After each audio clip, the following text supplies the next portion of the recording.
Thanks, Kelvin. Thank you. Yeah, so I wonder about the triple aim. I mean, who aims at something 3 times?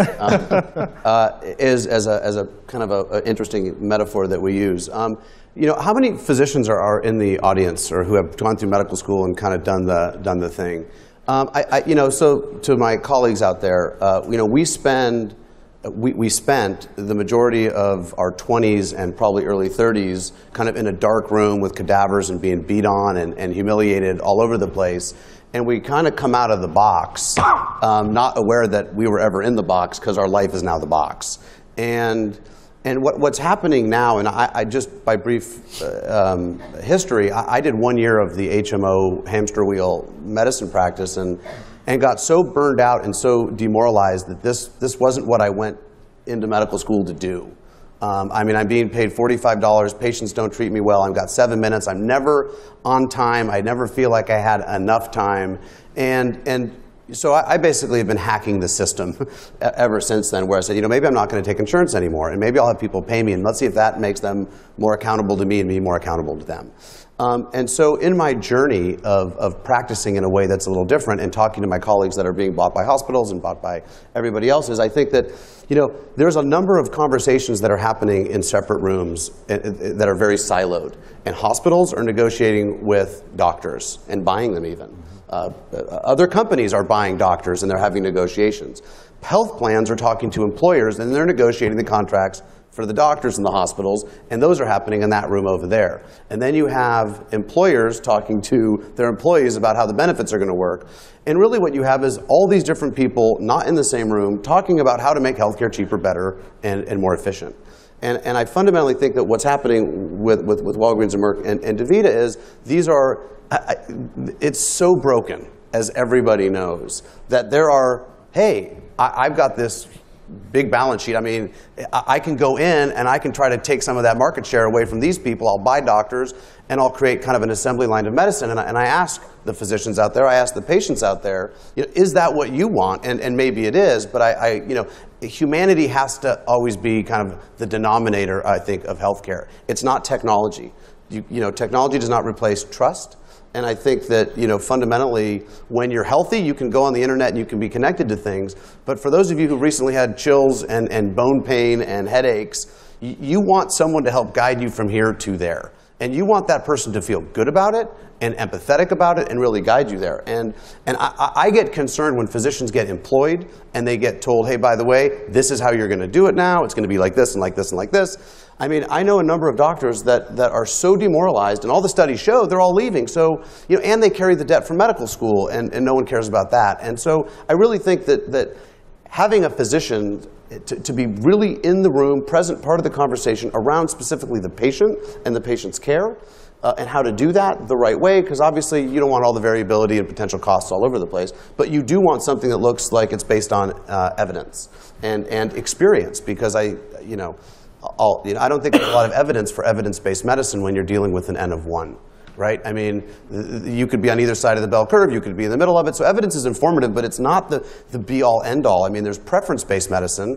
Do we even ask the patient what they want, what they care about when it comes to the treatment? No, we just say, hey, here's the evidence, this is what you should do. So I think there's a lot of potential here, but I get concerned about the deprofessionalization of healthcare when people start buying doctors en masse. Thanks, Jordan. I heard Jordan, I think, has a comment? No, I think that, you know, the functional unit of healthcare is, I mean, it may be a pharmacist and a patient, but it's really the doctor and the patient sitting in the room having a conversation, and from there everything happens. And when I think about healthcare reform and all the things that need to happen, everyone's looking at the big gears that are turning, because those are the obvious ones. It's government, it's hospitals, it's insurance companies, but it's the little gears, the 600,000 little gears that are spinning all the time, that if you could just change them a little bit, they'll inform all the other bigger gears how to spin better. So the patient's got the most to lose from a bad outcome. The patient has the most to gain from a good outcome. Yet we don't really spend a whole bunch of time, you know, they leave the office or they leave the pharmacy, you know, and all of a sudden they're on their own, and they're the least informed to really know what the evidence shows and what the big data shows, and they're on their own. And so, you know, how do you get from, you know, this fee for value that I keep hearing about, which is the new way of fee for service, but it's called fee for value, and people say pay for performance. Well, what's value? What's performance? What does that mean? What does quality mean? These words are being thrown around. It drives me crazy because no one really can define it for anybody, really, but they sound good. And I feel like it's the Grand Canyon. All the doctors are on this side, and value and performance are on this side, and they say, hey, you can get extra money if you get to the value or the performance. We're not going to tell you how to get there because we don't really know, but this is what you can get if you get there. And so I think, and again, I'm physician-centric in this, I think physicians are uniquely positioned to help patients with digital tools and stuff that even I've been working on and working with pharmacies and everybody else to get from here to there. And so, you know, this concept of pay for engagement, which is something that I've been working on, is how do you reward physicians or to actually get paid if their patients are engaging with them around a very specific thing that is the path to the good outcome. And how do you reward patients for engaging also? Right? Those are the two people that we all care about. So how do we incentivize them, you know, and whether it's money or something else or offers or but to me, that's where the magic happens. And you know, and if you look at all the polls, trust is, I mean, pharmacists are more trusted than doctors, nationally and globally. But right underneath pharmacists are doctors, and then kind of everybody else falls way underneath that. So why not leverage trust? Because trust is the kind of the insoluble element here in healthcare that no one's really, everyone thinks that technology is going to replace trust, and it won't. You bring up an interesting point, Calvin, but this is unscripted, so I'm going to go back, put you guys on the spot.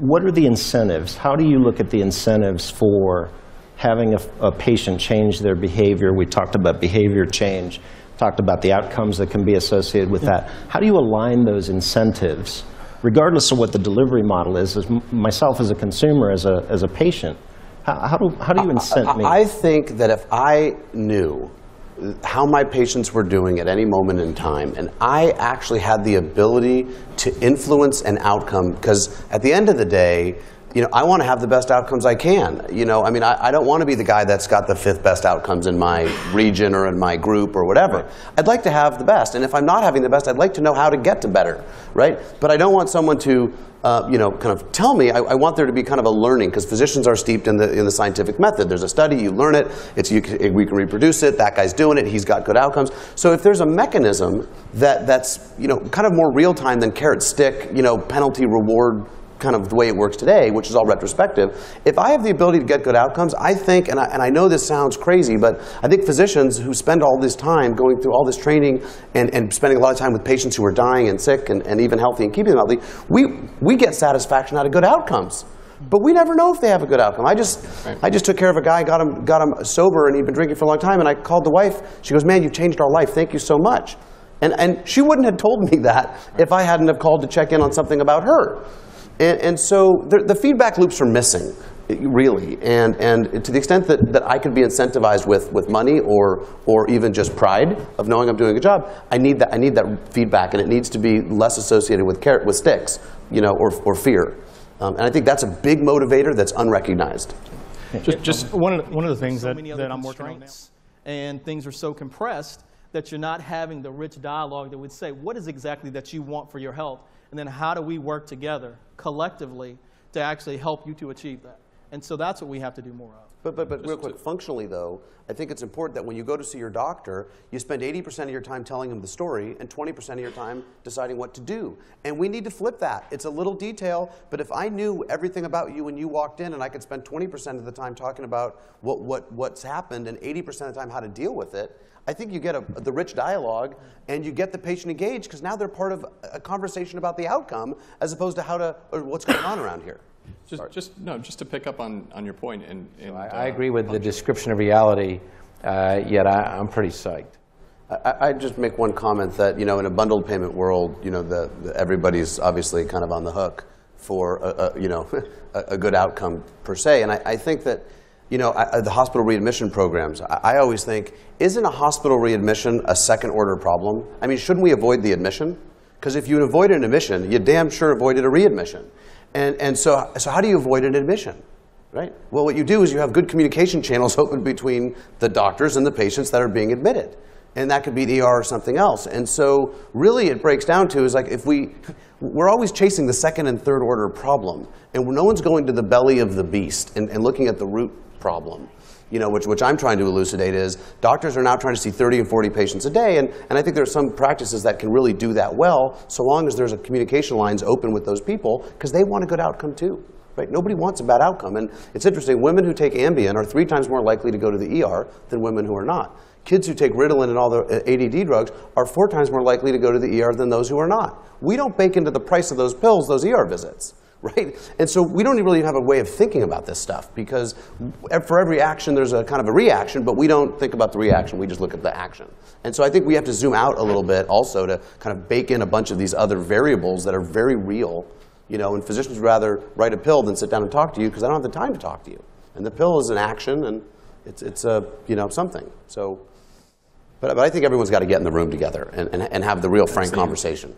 The 2 big waste areas in healthcare today are 75% of all money goes into chronic care, and everybody kind of agrees and focuses around 30% of the care that is given is a waste of time in terms of cost. I always believe in fixing problems, you focus. You don't try to make the system more chaotic. And I think if we're looking at it right now, the system's likely to get more chaotic unless we move to try to solve the big problems. By the time we solve them, we may not be able to afford to solve them. So if you took diabetes and all of the related diabetes-related illnesses and costs off the table in healthcare, 30+%, to your 75%, we probably don't have a healthcare crisis. We probably don't really, we're like every other country that doesn't have a healthcare problem. And so, diabetes is a sugar addiction problem. And Dr. Lustig, who I think is here and who will speak tomorrow, recently wrote a book where he's trying to prove that we have a toxin in our food supply and we're addicted to it. And there are 40,000 kids this year under the age of 10 that will be diagnosed with type 2 diabetes. There were 0 20 years ago. And so we have to ask ourselves, why are kids, we can't talk about behavior change, we can't talk about personal responsibility. These are kids. They've got fatty liver disease and type 2 diabetes. They're going to be on pills for the rest of their life. And so I think you're right. I mean, we're hacking at the leaves. We got to go to the roots. And the roots are not a healthcare problem. I mean, I think it's a food supply problem. And that's obviously a separate conversation. But I think that we really need to zoom out of chronic diseases and ask ourselves why these things are happening, not how to treat them. Because there are no proven treatments for diabetes, by the way. No one's shown that lowering hemoglobin A1C treats diabetes. Full stop. Thank you.